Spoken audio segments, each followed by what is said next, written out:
परमात्मा पाप कर्म दंड को भी काट सकता है। अभी तक जिस भी संत व महापुरुष से मिले, उन्होंने यही बताया कि पाप कर्म फल भोगने से ही समाप्त होगा।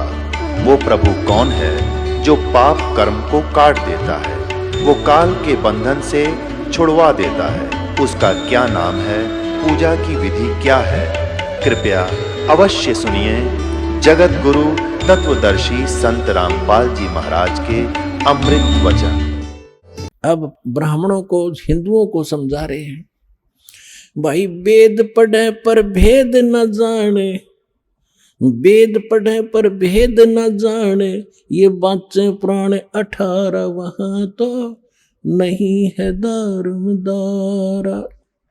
जड़कू अंधा पत्ते खवावे, जड़कू पत्थर की मूर्ति का गनों को फूल चढ़ावे, फल चढ़ावे, और पढ़े वेद और गीता और ओछी साधना करे मनमुखी।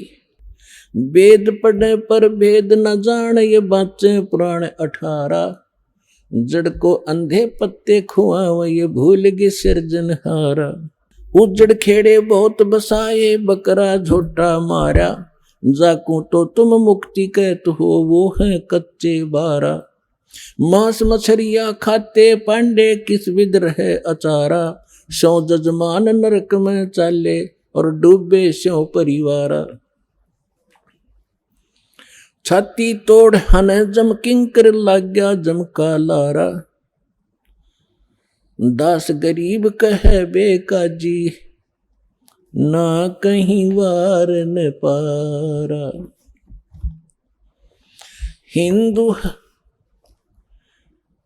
हिंदू हदीरे पूजे ही, ये मुस्लिम पूजे घोरे। दोहु दीन धोखे पड़े, ये हो गए कठिन कठोरे। हिंदू तो ये माता मसाणी मंडी मरने के बाद उसकी यादगार बना ली, उसने पूजे। और मुसलमान पूजते हैं उन दरगाहों को जहां कोई संत फकीर पीर रहा हो, उसकी मृत्यु के बाद यादगार बना दी। हिंदू हदीरे पूजे ही, ये मुस्लिम पूजे घोरे। दोहु दीन धोखे पड़े, ये हो गए कठिन कठोरे। इन पर दर्द हो गए, समझाना चाहे तो सिर फोड़ दें, उल्टे पड़े, ज्ञान सुनते नहीं। परमात्मा कह रहे हिंदू तो देवल बंधे, ये मुस्लिम बंधे मसीत। देवल माने मंदिर में, हिंदू तो मंदिर का बंध गए और मुसलमान बंध गए इसके मस्जिद के। हिंदू तो देवल बंधे, ये मुस्लिम बंधे मसीत। साहेब दर पहुंचे नहीं, या चढ़ी भरम की भीत। बीच में द्वार निकाल ली भरम की, अज्ञानता की। हम हिंदू हम मुसलमान, सटदल दोनों दीन की, भली बेगूती बात। मैं मेरी के कारण, फिर खावे जम की लात। सटदल दोनों दीन का, दिल में दोष न धारे। सतगुरु का कोई एक है, यू जम का सब संसार।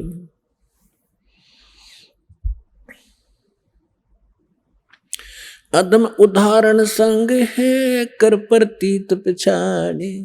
हृदय माथे की गई, पूजे जड़ पाषाण। अपने आत्माओं, परमात्मा का उद्देश्य ये था कि तुम इस ओछी साधना छोड़कर सच्ची साधना करो बच्चों। अब मुसलमानों को कहा करते थे, काशी जोरा दीन का, ये काजी खलस करनते। गरीबदास उस सरे में, झगड़े आन पड़नते। सुन काजी राजी नहीं, आपे अलय खुदा। गरीबदास किस हुक्म से तन पकड़ पछाड़ी गाय। अब परमात्मा कहा करते थे कि तूने किसके आदेश से गाय मार दी। उस परमात्मा का आदेश जिसने 6 दिन में सृष्टि रची और 7वें दिन तख्त पर जा बैठा, आप उसके आदेश का पालन करो। वो है अल्लाहु अकबर। परमात्मा स्वयं आए हुए थे, वो बता रहे थे। और इसी परमात्मा की जानकारी है बाइबल के अंदर उत्पत्ति ग्रंथ में। उसमें स्पष्ट किया है कि 6ठे दिन परमात्मा ने मनुष्यों की रचना की, उससे पहले सभी जीव जंतु उत्पन्न कर दिए और उस मनुष्य को परमात्मा ने अपने जैसा पैदा किया, अपने जैसी शकल का, मनुष्य जैसा। तो परमात्मा मनुष्य जैसा है और उसने आदेश दे दिया उस परमेश्वर ने कि तुम सभी के लिए, जो अन्य प्राणी हैं उनके लिए छोटे छोटे बीजदार, छोटे छोटे घास फूस के पौधे, और मनुष्यों के लिए बीजदार पौधे और फलदार वृक्ष, नथिंग एल्स। मांस खाने का आदेश उस परमात्मा का नहीं है। आगे आपकी कुरान शरीफ में ये थी, उस परमात्मा के स्थान पर किसी अन्य फरिश्ते का आदेश तुमने लिख लिया है, तो उस परमात्मा का आदेश नहीं है, उसके आदेश का पालन करो। अब क्या बताते हैं परमात्मा? गौ हमारी माता है, गौ हमारी माता है, पीवत जिसका दूध। पहले भैंस कम होती थी, सबके घरों में गाय होती थी। अब जिसका हम दूध पीते हैं, प्रथम जननी जो होती है उसका दूध पीते हैं, वो माँ कहलाती है। फिर हम गाय का दूध पीते हैं तो वो भी माँ हुई, भैंस का दूध पीते हैं तो वो भी माँ हुई, और फिर माँ को मारे जो तुम्हें दूध प्यावे और उसको काटो और खाओ। अरे बुद्धि भ्रष्टो। अब क्या कह रहे हैं परमात्मा? गौ हमारी माता है, पीवत जिसका दूध, गरीबदास का जी कुटल तन कत्ल किया औजूद। गौ अपनी अम्मा है, तापर छुरी नबा, गरीबदास घी दूध को सब ही आत्म खावे। ऐसा खाना खाइए माता को ना पीड़े, ऐसा खाना खाइए माता को नहीं पीड़े। गरीबदास दरगह सर तेरे गल में पड़े जंजीर। अब क्या परमात्मा क्या कहा करते थे?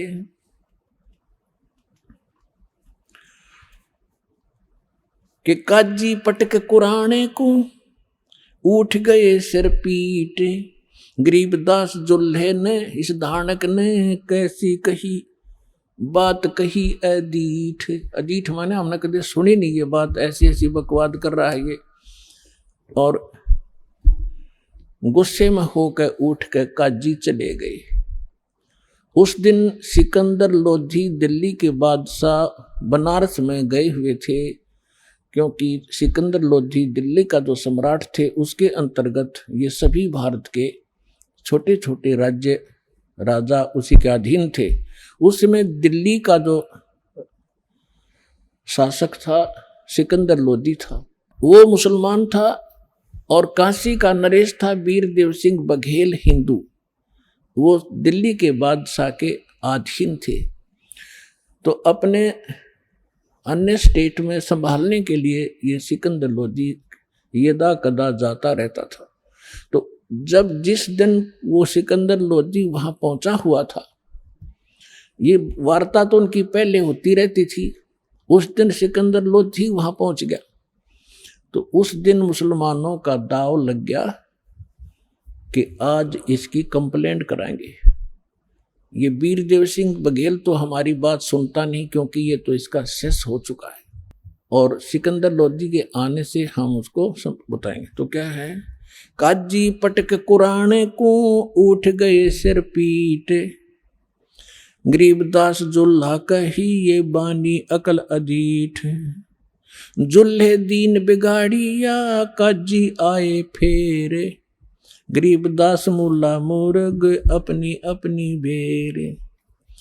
अब परमात्मा कहा करते, गरीबदास जी बता रहे हैं, कबीर साहब ये ज्ञान सुना रहे थे कि तुम आज मुर्गे को मार रहे हो, गाय को मार रहे हो, बकरे को मार रहे हो, अगले जन्म में आप मुर्गा बनोगे, मुर्गा बनेगा काजी और ये तुम्हारी गर्दन काटेगा। ऐसे टिट फॉर टेंट यहाँ सदा बना रहेगा तो क्यों ऐसे पंगे में पैर देते हो तुम, आगे फिर गला कटाओगे। तो ये ज्ञान भगवान दे रहे थे, लेकिन वो शैतान मान नहीं रहे थे। मुर्गे से मुल्ला भाई, मुल्ला से फिर मुर्गे। क्या कहते हैं कि मुल्ला तो मुर्गा बना और मुर्गा बना मुल्ला, ये तुम्हारा फिर गर्दन काटेगा। मुर्गे से मुल्ला भये, मुल्ला फिर मुर्गे। गरीबदास दो जगदश से इन पाया नहीं स्वर्ग। काजी कलमा पढ़त है, बाँचे फिर कुरान। गरीबदास इस जुल्म से थर डूबे दो जिहान। यानी यहां भी दुखी पाप कर्म इकट्ठे करके जाओगे, आगे नरक में डाले जाओगे। दोनों दीन दया करो, ओए होए। पुण्यात्माओं, भगवान किस प्रकार हमें समझाया करते, हम इसे अनाड़ी हो गए। दोनों दीन दया करो, तुम मानो बचन हमारे। गरीबदास सूर गऊ में एक बोलन हारे। यानी एक जैसा ही जीव है, ऐसा ही सूर का, ऐसा ही गाय का। सूर गऊ में एक है, गाय भखो ना सूरे। गरीबदास सूर गऊ दोहू का एक नूर। मुल्ला से पंडित भये, पंडित से भय मूल। गरीबदास तज बैर भाव, तुम कर लो सुलम सूल। कि तुम आपस में प्यार से रहो, आपस में कंप्रोमाइज करो, किसी को दुखी ना करो, मारो मत, आपस में लड़ो मत। हिंदू झटके मारे ही, ये मुस्लिम करें हलाल। गरीबदास दोनों धर्म का वहां होगा हाल बेहाल। अब हिंदू तो ये कहते हैं हम एक ही झटके से सूअर को काट देते हैं या बकरा काट देते हैं, जो बलि चढ़ाते हैं उसमें उसको पीड़ा नहीं होती। और हिंदुओं के जो बलि चढ़वाने वाले गुरु कहते हैं हम एकदम झटके से मार देते हैं और उसको पीड़ा नहीं होती। और मुसलमान क्या कहते हैं, हम तो धीरे धीरे प्यार से काटते हैं और कलमा पढ़ते रहते हैं और धीरे धीरे प्यार से काटते हैं। परमात्मा कहा करते, यदि देखो चाहे झटके तो मार दो, चाहे धीरे धीरे मार दो, उसकी जान तो गई। ला तुम्हारी गर्दन काटे, किसी तरह कहोगे उसी तरह काट दूंगा, आओ एक जना। बकवास करते। तो हमने ज्ञान नहीं, केवल बकवाद भाई। भगवान ने समझाया तो हम उनके दुश्मन बन गए। रब की रूह मारते ये खाते मोरे मोरे। गरीबदास उस नरक में खुन्नी को नहीं ठोरे। उगोड़े ऊंट अटक नहीं ये तीतर क्या खरगोश है। गरीबदास ऐसे कुकर्मी से वो अल्लाह है 100 कोस से। तुम सोचे हो भगवान पालेंगे, 300 रोजे खून करत हो कैसे हो दीदारा। दिन में तो रोजे रखे और सांझ पड़ी जब मुर्गी मारी। खाक भक्ति है तुम्हारी। दिन में तो भूखे मरे भगवान के लिए, और शाम ने भगवान की वह मूर्ति काट दी, भगवान का बनाया हुआ मुर्गा। एक बाबा जी साधु संत जा रहा था, रास्ते में एक झोंपड़ी थी, उसमें कुछ व्यक्ति एक देगची में कोई वस्तु उबाल रहे थे, पका रहे थे। उस संत ने पूछा कि क्या बना रहे हो भक्तों? उन्होंने कहा बाबा जी महाराज जी मुर्गा बना रहे हैं। उसने कहा अच्छा भाई मुर्गा बना लेते हो तुम? हाँ जी दिखाना। उन्होंने ढक्कन उठा कर दिखाया, उसमें वो मांस उबालन लग रहे, उसके हाड उड अंदर ही उबलन लग रहे और उसकी पांख पड़ी बराबर में। वो कहने लगा रहा बना तो भगवान ने रखा था, तुमने तो बिगाड़ दिया। यू तुमने बना तो भगवान ने रखा, तुमने बिगाड़ दिया, इसका सारा नाश कर दिया। अब आगे परमात्मा क्या कहते हैं, अब कैसे खाओ, क्या भोजन खाओ? बासमती चावल पके बासमती चावल पकावो, गरत खांड टुक डारे। घी और खांड डालो उस चावलों में। गरीब दास करो बंदगी, भाई कूड़े काम निवारे। भक्ति करो, ये बुंडे काम छोड़ दो, ये बुरे काम छोड़ दो। बासमती चावल पकावो, गरत खांड टुक डारे। गरीब दास करो बंदगी, कूड़े काम निवारे। फुलके धोवा दाल कर, तुम हलवा रोटी खाओ। गरीब दास का जी सुन, मिट्टी मांस ना पकाओ। कहते हैं बढ़िया दाल और बढ़िया फुलके बनाओ, हलवा रोटी खाओ, काजू किस्मत सेब संतरे खाओ। ये अड़ंगा क्यों खाते हो, पाप के भागी क्यों बनते हो। अपने आत्माओं, आप जी को इसके साथ साथ दास वो ज्ञान सुनाना चाहता है जो परमात्मा सुनाया करते थे, दोनों को समझाया करते थे। अवगत महल की सुन बात, एक का एक संग नौ साथ। क्या बताते थे कि यहाँ से जब तुम जाओगे, ना तुम्हारा भाई साथ जाएगा, ना बेटा साथ जाएगा, ना माँ साथ जाएगी, ना पत्नी, ना कोई संपत्ति साथ ले जाओगे। अवगत महल की सुन बात, एक का एक संग ना साथ। जासे हुआ सकल जिहान, ओंकार पंच विमान ब्रह्मा विष्णु शंकर आदि। अवगत ध्यान सुन समाद। फिर बताते हैं, माया मूल का है बास, जोरा काल हंस गिरा से। हंसा कौन विधि छूटे, के जोरा काल तिसे लूटे। कि कैसे तुम्हारा छुटकारा होगा, काल तुम्हें भ्रमित कर रहा है, तुम्हारी पुण्य कमाई को वह स्वर्ग में लूट लेता है। फिर उत्तर देते हैं, सतगुर मिले संत सुजान, तो या मिटे आवाजान। नेमी नेम कर भूले, उर्दमुख पीहिंग कस झूले। पंच अग्नि लगावे पीठ, सौदा ज्ञान सकल बसीठ। मुंडित जट्टा जोटम बेख, डूब्या सकल बिना विवेक। बिना ज्ञान के ये सब डले ढोरे हैं। क्या कहते हैं कि कोई तो ऊपर को पैर करके, नीचे को सिरासन पर खड़े होकर, जैसे भस्मागिरी जैसे निकम्मी आत्मा सिरासन पर 12 वर्ष तक खड़ा रहा और भगवान शिव की पूजा करे, उसी का पुजारी।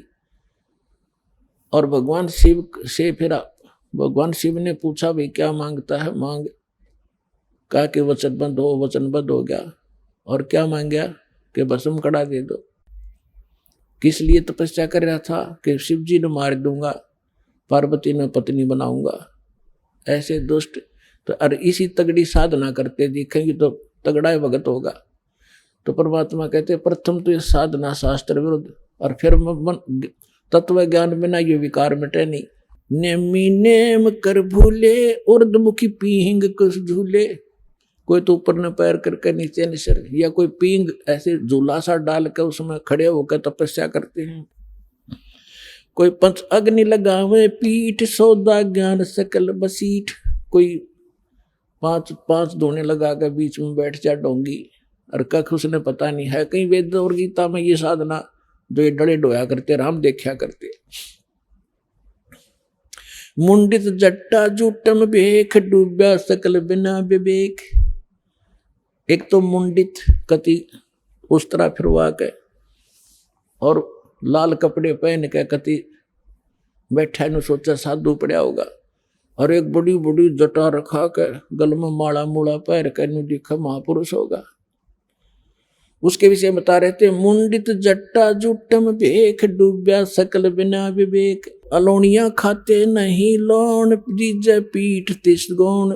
जरने बैठते हैं मूड, जिम पंचग्रह समरूड। एक है गुफादारी सिद्ध, सो तो पड़े जम के बंद।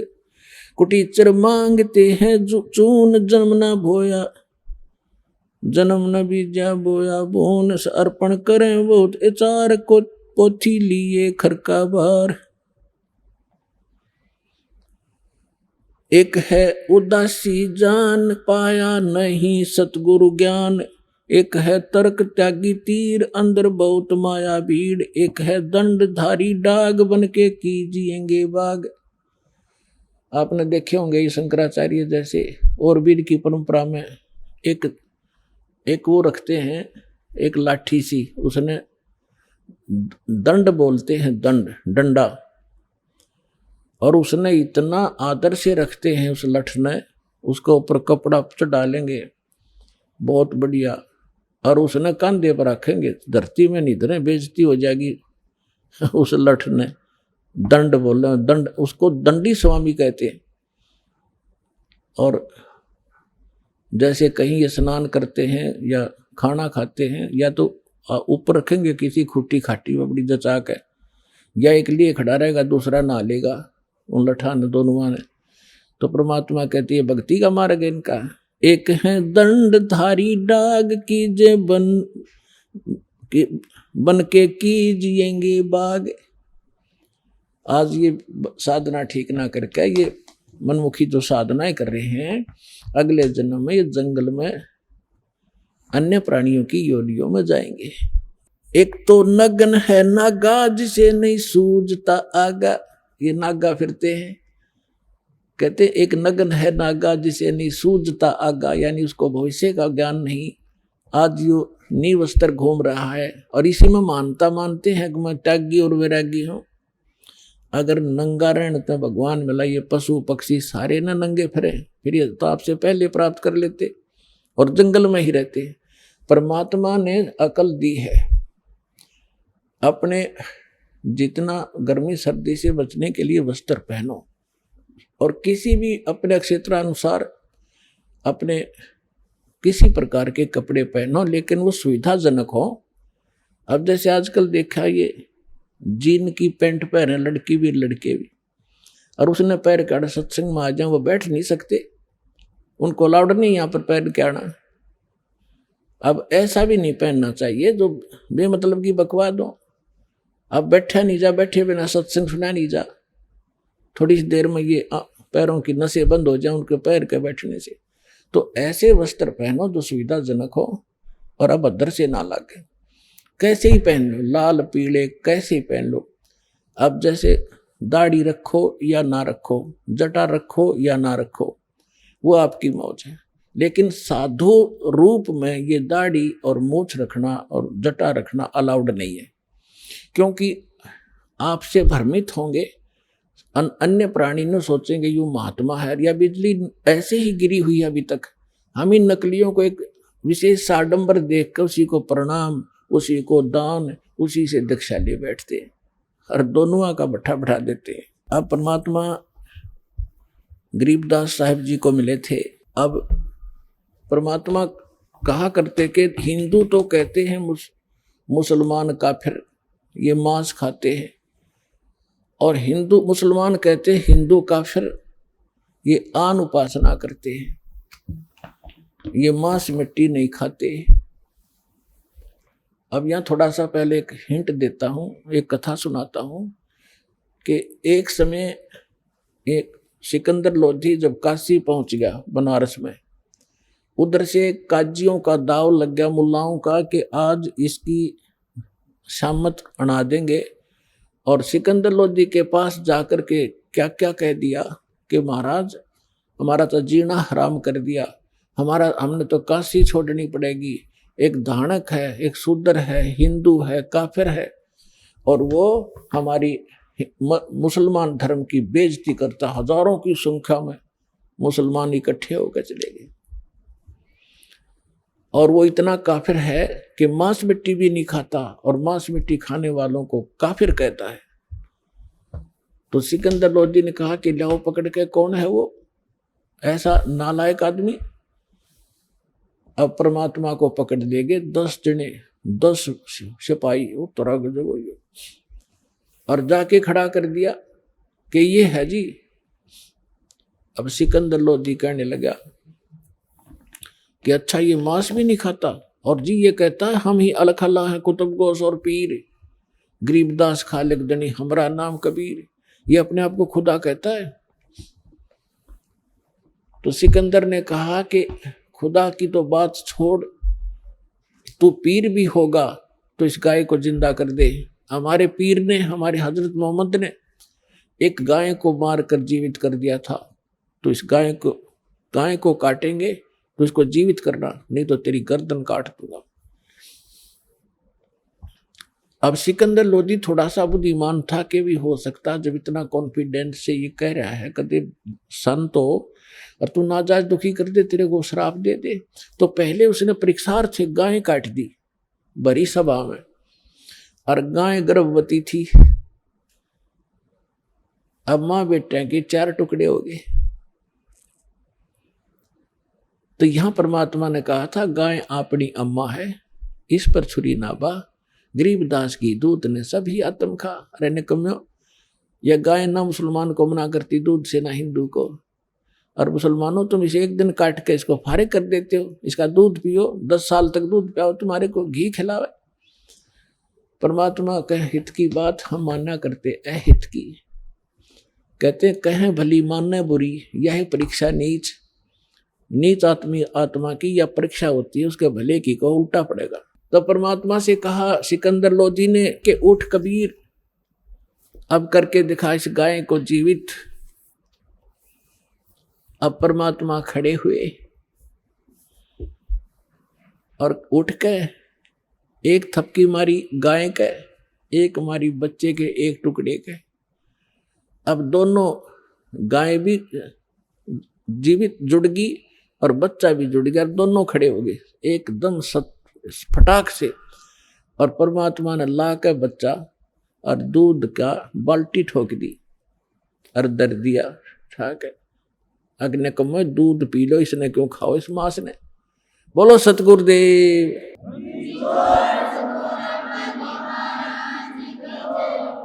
हम ही अलख अल्लाह है। अब जिस समय सिकंदर लोधी ने पूछा, साहा सिकंदर कह गए काजी पटक कुरान, गरीबदास जुल्हदी पर इब हो है खेचा तान। अब गरीबदास जी बता रहे हैं कि सिकंदर लोधी के पास पहुंच गई है सारे काजी और मुल्ला मुसलमान औरों को लेकर के। कहते हैं इब उस परमात्मा के साथ खेचा तान कर रहे हैं। अब क्या क्या कह रहे हैं सिकंदर लोधी को, गरीबदास जी की वाणी को सुनाते हैं।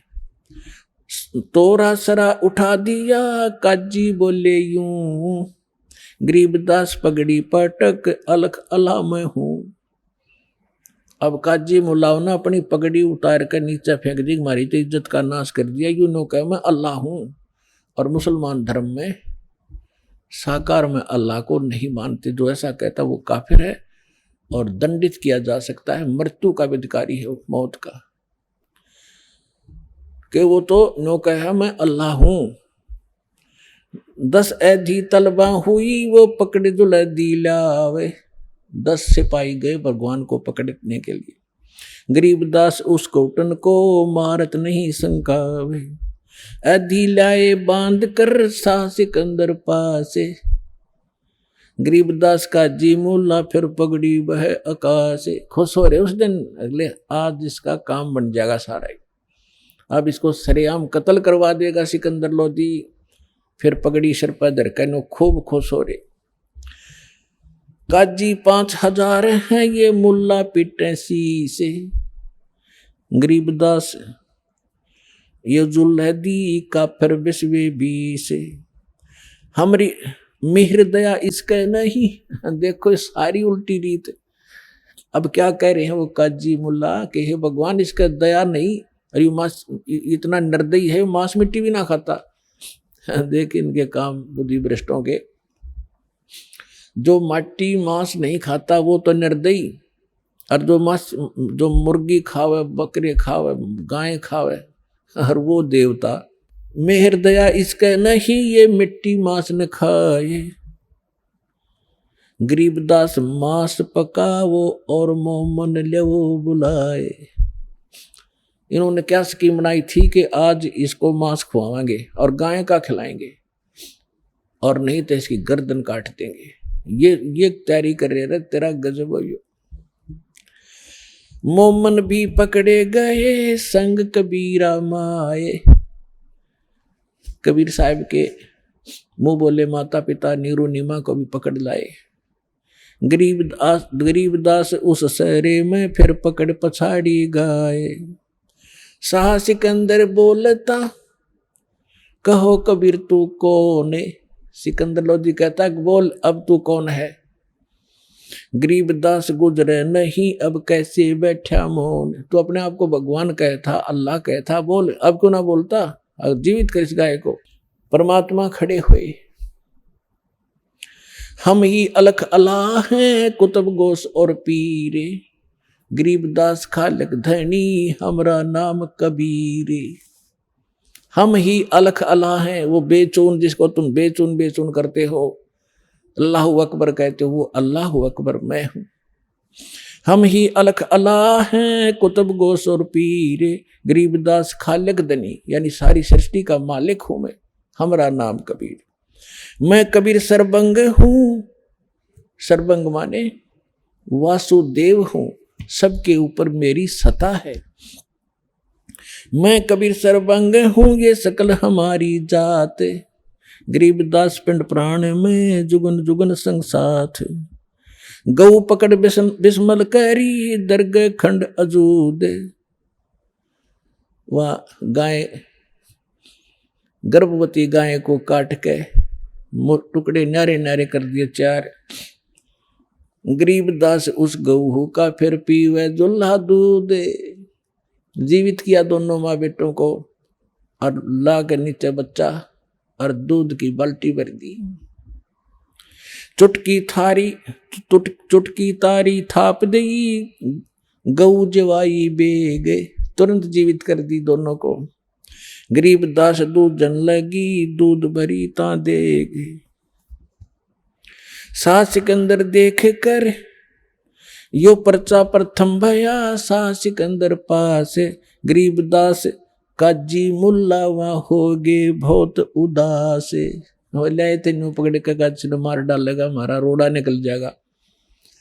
और शाह सिकंदर ने उस सिकंदर लोधी ने चरण पकड़ लिए।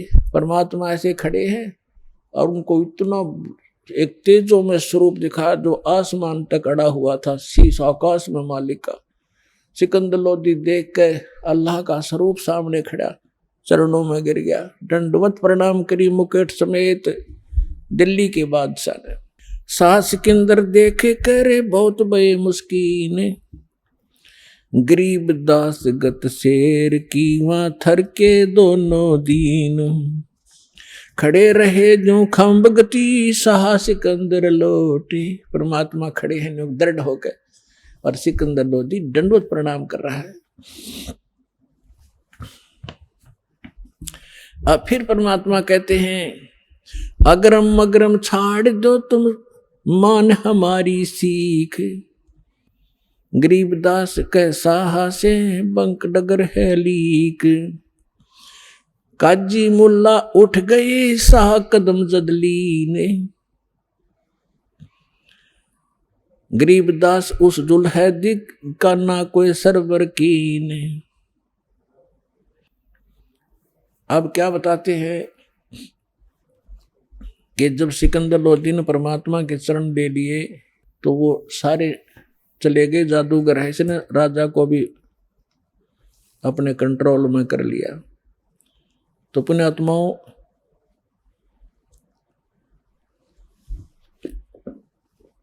ये सब प्रकार के ज्ञान से आपको परिपूर्ण करना पड़ेगा ताकि आप परमात्मा की महिमा और उसके साथ साथ साधना कौन सी ठीक है कौन सी नहीं करनी चाहिए, किन किन ने कैसी की और परमात्मा हमारे लिए किस लिए आते हैं वो सबसे परिचित हों। अब परमात्मा कहा करते कि भाई काफिर ना हिंदू हैं ना मुसलमान हैं। कौन है वो काफिर? काफिर बोध सुनो रे भाई दोहू दीन बिचराम खुदाई। अब परमात्मा कहते हैं काफिर कौन होते हैं, चाहे वो हिंदू हैं या मुसलमान या कोई धर्म के लोग हैं, व्यक्ति हैं जो ऐसी गलतियां करते हैं वो काफिर हैं। कौन? काफिर जो माता दे गाली, वह काफिर जो खेलें सारी। काफिर ज्ञान काफिर दान यज्ञ नहीं करही, काफिर साधु संत से अड़ही। वो काफिर हैं जो माँ को गाली देते हैं, वो काफिर हैं जो साली के साथ बकवाद करते हैं, काफिर वो हैं जो दान यज्ञ नहीं करते, और वो काफिर हैं जो संतों के साथ बकवाद करते हैं। काफिर तीर्थ व्रत उठावे, सतवादी जन नाम लौलावे। वो काफिर हैं जो तीर्थों पे जाते हैं और व्रत आदि करते हैं। व्रत हिंदू भी करते हैं, मुसलमान भी रोजे व्रत को ही कहते हैं। काफिर तीर्थ व्रत उठावे, सतवादी जन नाम लोलावे। जो सही सतवादी, सत्य के ज्ञान को समझने वाले, वो केवल नाम पर ही आधारित होते हैं। काफिर पिता वचन उल्टाई, इतने काफिर दो जग जाही। जो पिता के वचन को उलटते हैं, पिता के वचन को नहीं मानते हैं, वो काफिर होते हैं। यहाँ परमात्मा व्यवहारिक बात बता रहे हैं, लेकिन जहाँ पर अध्यात्म मार्ग आता है और पिता को ज्ञान नहीं है और वो विरोध करता है, मना करता है सत्य भक्ति में लगने से, वहाँ पिता के वचन की उल्लंघना करने से हानि नहीं। प्रमाण देते हैं, प्रहलाद भगवान की भक्ति करते थे, हिरण्यकशिपु उसको विरोध करता था कि तू ये काफिर, इस मेरे दुश्मन का नाम मत ले विष्णु का, तो मेरी भक्ति कर, लेकिन नहीं माने थे। तो उससे विजय पिता की हार हुई थी, पुत्र की विजय हुई थी। लेकिन व्यवहारिक काम में अपने पिता की आज्ञा का पालन जरूर करें, क्योंकि पिता कभी भी अपने बेटा और बेटी का अहित नहीं सोच सकता।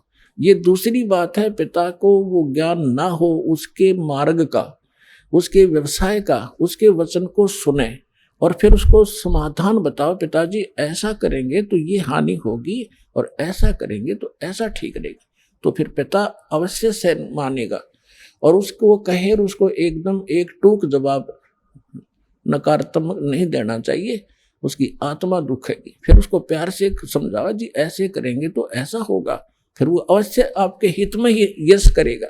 वे काफिर जो बड़बड़ बोले, काफिर कहो घाट जो तोले। बड़बड़ बोले, ये ज्ञान किसी ने है नहीं, अटपट पूरी आरती सुना देंगे, कोई दोहे सुना देंगे, श्लोक घोट रखे हैं, पता नहीं कितनी वाणी सुना देंगे। तो काफिर सो जो बड़बड़ बोले, काफिर कहो जो घाट जो तोले। जो डंडी मारता है ना, कम तोल में देता है या मिलावट करता है, कहती इसे व्यक्ति होते हैं काफिर। वह काफिर रण हत्या रखें, वो काफिर पर दारा तक। जो ब्याज लेते हैं वो काफिर होते हैं। पुण्यात्माओं, परमात्मा की मर्यादाओं से अपरिचित हो। परमात्मा के मार्ग में आने के बाद हमारी आंखों का जो अज्ञान वाली आंखों का मोतियाबिंद था वो साफ हो गया। उसके बाद हमें दूर तक दिखाई देने लगा। प्रारंभ में जब हमने इस मार्ग को प्रारंभ किया, हमने एक जीप फाइनेंस कराई थी। हमारे भक्त जीप फाइनेंस कराने के लिए फाइनेंसर के पास गए रोहतक। तो उसका एक भाई जज स्वयं वो फाइनेंसर का मतलब है ब्याज पर पैसे दिया करता, प्राइवेट फाइनेंसर था। तो जैसे तैसे उसे हमने जीप ली।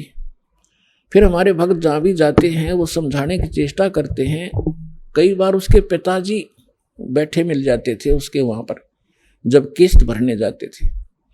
तो जिक्र चलता था कि हम भी भक्त हैं, तो वो भी कहा करता हम भी भक्त हैं, हम भगवान शिव के, विष्णु जी के भक्त हैं, माता के भक्त हैं, हम भी भक्ति करते हैं। हमारे भक्त समझाया करते, जी ये साधना ठीक नहीं, आप हमारे गुरु जी से दीक्षा लो। वो कहने वाह भाई वाह, आज जो सुख मेरे घर में है ना, किसी के पास नहीं।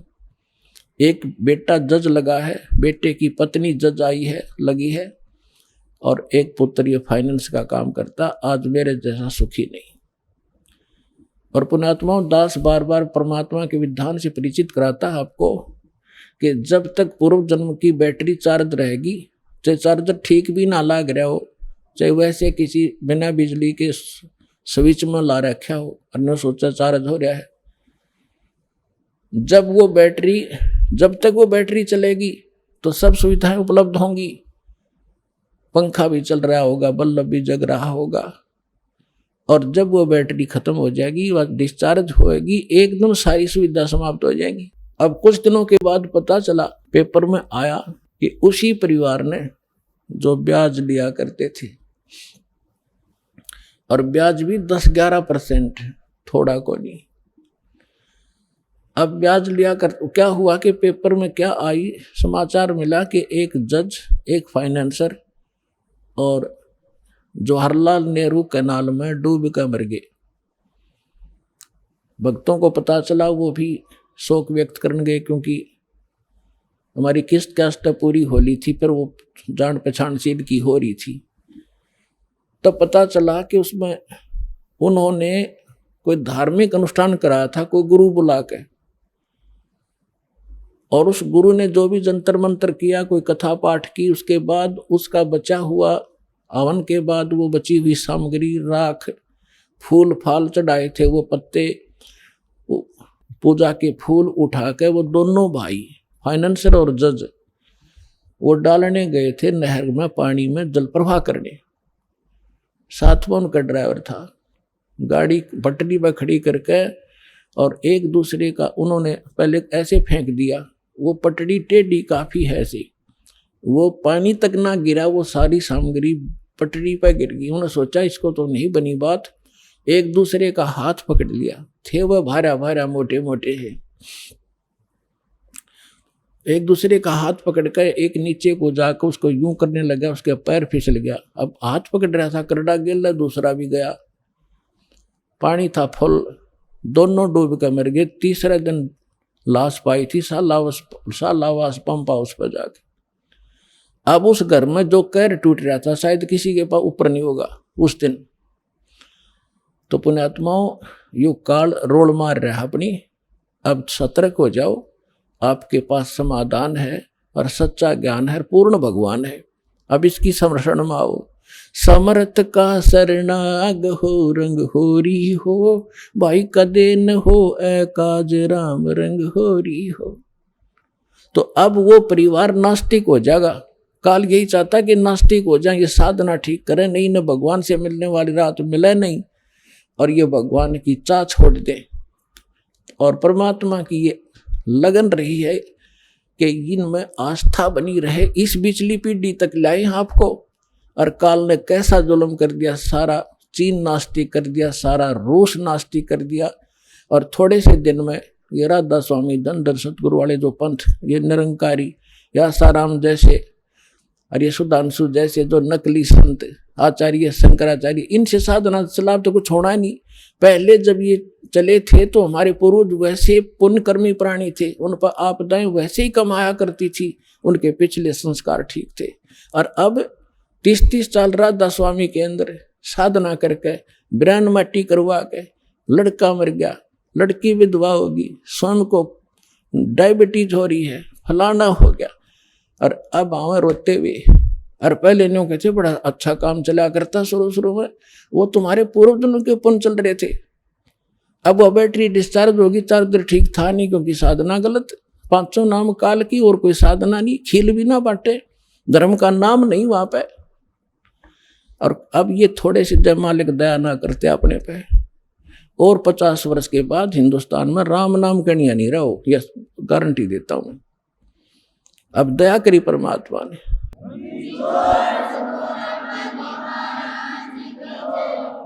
वह काफर ऋण हत्या रखे, वो काफर जो परदारा ताके, काफर सवाल सुखन को मोड़े, काफर प्रीत नीच से जोड़े। दोहा काफर काफर छाड़े हूँ, सतवादी से ने, गरीबदास युग युग पड़े, काफर के मुख खे। वह काफर जो कन्या मारे, वह काफर जो बनखंड जा रे, वह काफर जो लड़की को मारते हैं। अपने आत्माओं देख हमने कैसे जुल्म कर लिए। अब ये अल्ट्रासाउंड ऐसी बीमारी चाली जिसके एक लड़की होगी, दूसरी लड़की गर्भ में है तो तुरंत गर्भपात करवा देते। अब तो सरकार ने थोड़ा कंट्रोल कर रखा है, ये अल्ट्रासाउंड वगैरह ये नहीं बताते लड़का है लड़की। तो गर्भ में बेटियों को मारने लगे। क्यों? बता, बेटी कोई दो आप लड़के से ज्यादा खाती है। तो कारण क्या था कि हमने अपनी परंपरा बिगाड़ ली, और ये बिगाड़ते हैं मायाधारी मस्करे। आप देखते हो इन फिल्मों के अंदर कोई बारात दिखाते हैं, और वो उसमें फिल्म में क्यों उनकी तो बनावटी बकवास है, फिल्म दिखाते हैं और 1 किलोमीटर तो तू करने वाले आगे पाछा डीजे फंड दिखावे। अब वो आग देखते देखते हमारे आम जनसाधारण में आ गई। ये मायाधारी मस्करे लड़कियों को लागे ज्यादा धन देन, मोटरसाइकिल कार दे दी, फलान दे दी। अब गरीब की बेटी उसने देख कर आवे, अपनी माँ ने बतावे अकवा फलाने की बेटी इतना लेगी है। अब वह माँ कहे फिर अपने पति थे बेटी ऐसे बोल रही थी। अब पिता कोई बालक थोड़ा ही है, वो भी समझता है कि मेरी बेटी क्या चाहती है। तो ना चाहते हुए उसने उतनी फॉर्मेलिटी करनी पड़े, चाहे सस्ते तो सस्ती कैसे भी हो, वो आइटम पूरे करने लगे। अब गरीब आदमी न्यू मारा गया लड़की को, कि लड़की के फिर ब्याह में खर्च, फिर लड़का हो गया, बालक हो गया, फिर ये पी लिया और एक नया मुकदमा शुरू कर लिया। फिर कुआं पूजना, अरे पूजना चाहिए भगवान, माथा मारे कुएं में जाके, कुएं में पड़ के मरोगे। तो ये सारी बकवाद हमने परंपरा गलत बना ली।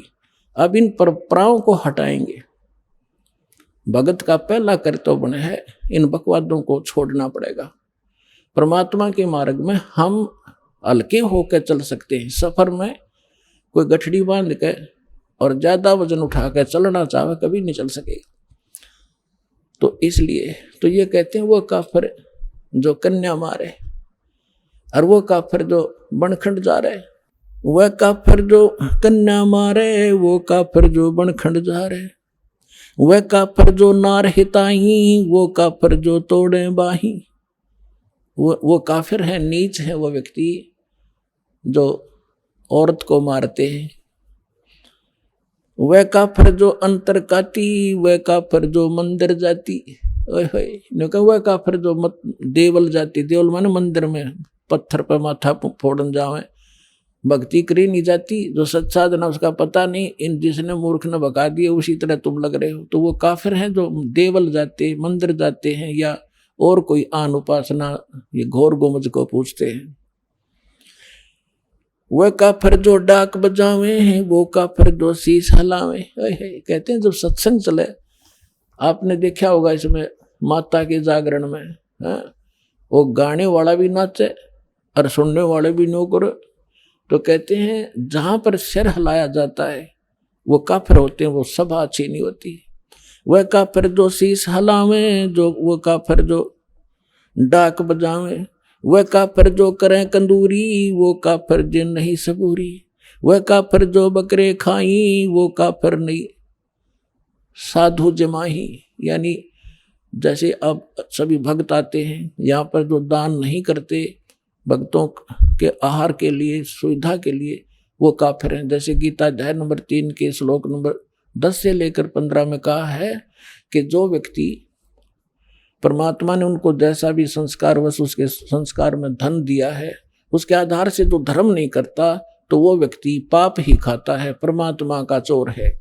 वह काफिर जो मांस मसाली, वह काफिर जो मारे हाली, जो हाली को मार देते हैं उस जैसा पापी नहीं। वैसे तो मृत्यु किसी, हत्या किसी की भी कर दो, लेकिन विशेष बताई है कैसे जुल्म नहीं करने चाहिए। वह काफिर जो खेती चोरें, वह काफिर जो मारे मोरम। ओए अब देखो 600 वर्ष 250 300 वर्ष पहले गरीबदास जी ने ये कहा था कि जो मोर को मारते हैं, वैसे तो किसी भी पक्षी को नहीं मारना चाहिए, लेकिन मोर जैसे सिर्फ जानवर को भी मार देते हैं। कोई हिंसक जानवर है, घातक हो रहा है, वह दूसरी बात है, उसको मार दिया जा सकता है। जैसे सर्प है, डसने की पोजीशन में है तो उसको मार देने में पाप नहीं है। और मोर न मारे बेमतलब वो बकवादी, यानी जैसे शिकार खेलने वालों के लिए संकेत है। आइए अब हम उन श्रद्धालुओं के अनुभव जानते हैं जो जगत गुरु तत्वदर्शी संत रामपाल जी महाराज जी से दीक्षा प्राप्त कर चुके हैं तथा उनके द्वारा बताए गए भक्ति मार्ग पर चल रहे हैं। नमस्कार सर। नमस्कार जी। सर क्या नाम है आपका? मेरा नाम हरीशचंद्र जोशी है। हरीशचंद्र जी, आप कहाँ से हैं? मैं नरियाल गांव 20 जुला उत्तराखंड डिस्ट्रिक्ट चंपावत से हूँ। सर संत रामपाल जी महाराज से नाम दीक्षा आपने कब ली? सर 8 नवंबर 2019 को। संत रामपाल जी महाराज से नाम दीक्षा लेने से पहले क्या आप कोई भक्ति साधना भी करते थे? इस आध्यात्म मार्ग की खोज में मैं कई पंथों में गया हूँ सर। मैं 12 साल तक हंसादेश सतपाल महाराज के पंथ में रहा, 4 साल ब्रह्मा कुमारी में रहा और 4 साल निरंकारी पंथ में रहा, और एक निंगली में है आश्रम परमहंस आश्रम स्वामी स्वरूपानंद जी का, 5 साल वहाँ रहा। सर इस प्रकार मेरा भ्रमण काल रहा परमात्मा की खोज में, सत्य की खोज में। परिवार में जो है परंपरागत कुल देवी को मानते थे, तो वो कुल देवी की साधना मैं भी किया करता था सर। मैं उस साधना करते करते घर से दूर जो है पंजाब चला गया था, कई जगह मंदिरों में रहा, और वह माता जो है लोगों की समस्याएं सुना करती थी और समस्याओं को मैं हल किया करता था माता के माध्यम से। और इसके साथ साथ जो है सर जी, मेरे को लोगों की समस्याएं तो दूर होती थी, लेकिन अपनी समस्याएं ज्यों की त्यों रहती थी। मुझे चर्म रोग की शिकायत थी 16 वर्ष की अवस्था में, जो 50 साल तक रही सर जी, लेकिन मेरी समस्या दूर नहीं हुई। कई बार मैंने माता से पूछा तो माता ने कहा कि इसका समाधान हमारे पास कुछ नहीं है, लेकिन लोगों की समस्याएं दूर होती थी, मेरी समस्याएं कोई हल नहीं होती थी। मैं इतना रोगी हो गया था कि सर जी मैं आत्महत्या करने की सोचने लग गया। एक बार जो है गुरुजी का सत्संग सुना मैंने टीवी के माध्यम से, तो फिर जो है मैं उनकी इसकी खोज में लग गया कि यह गुरुजी ये क्या बता रहे हैं शास्त्र प्रमाणित में। तो हम तो मानते थे माता दुर्गा अजर अमर अविनाशी हैं, और ये तो कहते हैं कि इन सब का जन्म और मरण होता है। सर जी मैं मंदिर में पुजारी था, दुर्गा माता के मंदिर में, और इन्हीं की पूजा किया करता था। ये मैं जो है मेरे बाल लंबे थे, और इस प्रकार से जो है मैं मंदिर में जो है पूजा किया करता था, लोगों की समस्याएं दूर किया करता था। ये मेरी पुरानी फोटो भी है मेरे साथ।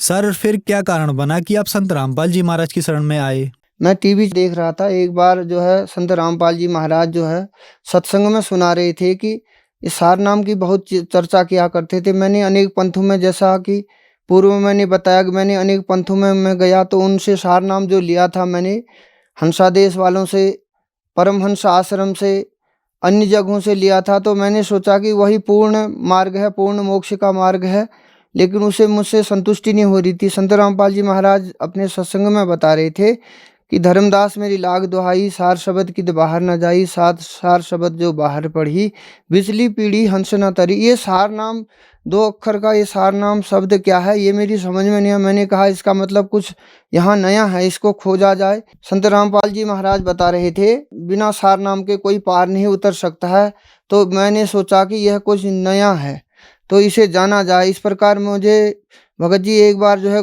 पुस्तक वितरित करने वाले आए थे, ज्ञान गंगा के माध्यम से मेरी बहुत रुचि बनी कि मैं गुरु जी के इस ज्ञान को जानूं, और इस ज्ञान के माध्यम से उस सार नाम को जानूं कि वह सार नाम नया ऐसा क्या बता रहे हैं जो बार बार संत रामपाल जी महाराज बता रहे थे कि यह सार नाम की चर्चा किया करते थे। मैंने तो पहले जो गुरुओं के पास गया था तो मैंने समझ लिया कि यही फाइनल ज्ञान है, लेकिन इससे मेरी संतुष्टि नहीं हो रही थी। फिर नाम दीक्षा केंद्र में मैंने संत रामपाल जी महाराज से नाम दीक्षा ली। सर संत रामपाल जी महाराज से नाम दीक्षा लेने के बाद क्या आपको कोई लाभ भी मिले? सर जी सबसे पहले लाभ तो मुझे ये मिला कि जो बचपन से मैं 6 वर्ष की अवस्था से जगह जगह भटक रहा था सत्य की खोज के लिए, तो सबसे बड़ा लाभ तो मुझे आध्यात्मिक लाभ मिला। सत्य ज्ञान का मार्ग, जो वेद प्रमाणित, गीता प्रमाणित, सदग्रंथों से प्रमाणित जो ज्ञान था, जो पूर्ण मोक्ष का मार्ग था, वह पूर्ण ज्ञान मुझे प्राप्त हुआ। और दूसरा लाभ ये हुआ सर जी कि जो मेरे को शारीरिक चरम रोग था वह 16 वर्ष की अवस्था से शुरू था सर जी, वह 50 साल में जब मैंने 2 वर्ष पूर्व मैंने संत रामपाल जी महाराज से गुरु दीक्षा ली और उसके बाद विधिवत साधना करी। मेरे पूरे शरीर में चर्म रोग था सर जी, मैं बहुत व्यथा से पीड़ित था उस रोग से, वो आज बिल्कुल भी नहीं है। उसके साथ साथ मुझे अन्य लाभ भी हुए, जैसे पाइल्स की शिकायत थी, माइग्रेन पेन था, पेट दर्द था और पारिवारिक कलह भी था और बहुत आर्थिक लाभ होते हुए भी कुछ नहीं बचता था। तो आज संत रामपाल जी की दया से मुझे हर प्रकार से लाभ है, शारीरिक लाभ है, परिवार में सुख शांति है और मेरे जीवन में भी सुख शांति है और मैं रोगों से भी मुक्ति है। मैं अपनी ज़िंदगी से इतना परेशान था कि मैं इस रोग के कारण आत्महत्या करने की सोच ली थी मैंने, लेकिन संत रामपाल जी की दया हुई कि जो मैं जो है साधना चैनल के माध्यम से, ज्ञान गंगा के माध्यम से मैं इस ज्ञान तक पहुंचा। इस ज्ञान में पहुंचने के बाद मैंने जो है नामदान केंद्र से नाम लिया और नाम लेने के बाद जो है मेरा सबसे बड़ा लाभ तो ये हुआ कि मुझे पुनः जीवन दान मिल गया। मैं तो कहाँ आत्महत्या करने की सोच रहा था। हे मालिक, आपको कोटि कोटि प्रणाम है जो इस दास को पुनः जो है जीवन दान मिला है। सर, संत रामपाल जी महाराज से नाम दीक्षा लेने के बाद आपको बहुत सारे लाभ मिले। सर, कहा जाता है कि गुरु नहीं बदलना चाहिए, गुरु बदलना पाप है। आपने बहुत सारे गुरु बनाए और फिर आप संत रामपाल जी महाराज की शरण में आए। सर, आपने बहुत सारे गुरुओं को छोड़ा और फिर आपने संत रामपाल जी महाराज को चुना। तो संत रामपाल जी महाराज में ऐसा क्या लगा जो उन गुरुओं के पास नहीं था? सर जी, उन गुरु के पास जो है पूर्ण मोक्ष का न तो मार्ग था, न पूर्ण शांति थी, न कोई रोग का समाधान होता था। बस एक थोड़ा सा मन बहलाव लगा लीजिए या टाइम पास लगा लीजिए, इस प्रकार हमें नहीं लगा कि वहाँ से कोई संतुष्टि मिलेगी। यहाँ तो शास्त्र प्रमाणित शास्त्रों को खोल के दिखाया जाता है कि प्रमाणित विद प्रमाणित ज्ञान है ये। इस ज्ञान में आने से हमें बहुत लाभ मिले, प्रमाणित ज्ञान है। संत रामपाल जी ने इसमें जो है वेदों का, गीता का, जो हमारे सदग्रंथ हैं, बाइबल, कुरान, गुरु ग्रंथ साहब, प्रत्येक को खोल करके उसमें बुद्ध प्रीफ जो है इस ज्ञान को बताया है। सर, संत रामपाल जी महाराज से नाम दीक्षा लेने के बाद आपको बहुत सारे लाभ मिले। तो जो दर्शक आज आपको टीवी पर देख रहे हैं, खास करके उत्तराखंड के लोगों को आप अपनी भाषा में क्या कहना चाहेंगे? सर जी, मैं विशेषकर उत्तराखंड के लोगों को, विशेषकर अपने जनपद चंपावत से उत्तराखंड वासियों को यही कहना चाहता हूँ कि जो हम लोग ये देवी देवता की पूजा कर रहे हैं, तब में कोई लाभ न होने और पूछते पूछते पूरा जीवन बर्बाद है जालो। जैसे मेरे भोज, मैं बहुत देवी देवता शरण में गए हूँ, बहुत देव डांगरों शरण में गए हूँ, कोई लाभ ना मिले।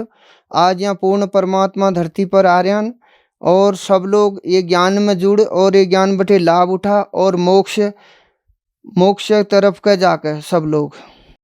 संत रामपाल जी महाराज से नाम दीक्षा कैसे ली जा सकती है? सर जी, विभिन्न टीवी चैनलों के माध्यम से और यूट्यूब के माध्यम से, इंस्टाग्राम के माध्यम से, फेसबुक के माध्यम से और तमाम जो है पुस्तकों के माध्यम से चैनल हैं गुरुजी का। 24 घंटे सत्संग चलता है टीवी के माध्यम से, उसमें कॉन्टैक्ट नंबर होते हैं और जो ज्ञान गंगा पुस्तक है इसको निःशुल्क भी मंगा सकते हैं, उस पर भी नंबर है। ये सब गुरुजी से जुड़ने का माध्यम है। धन्यवाद सर। सत साहिब।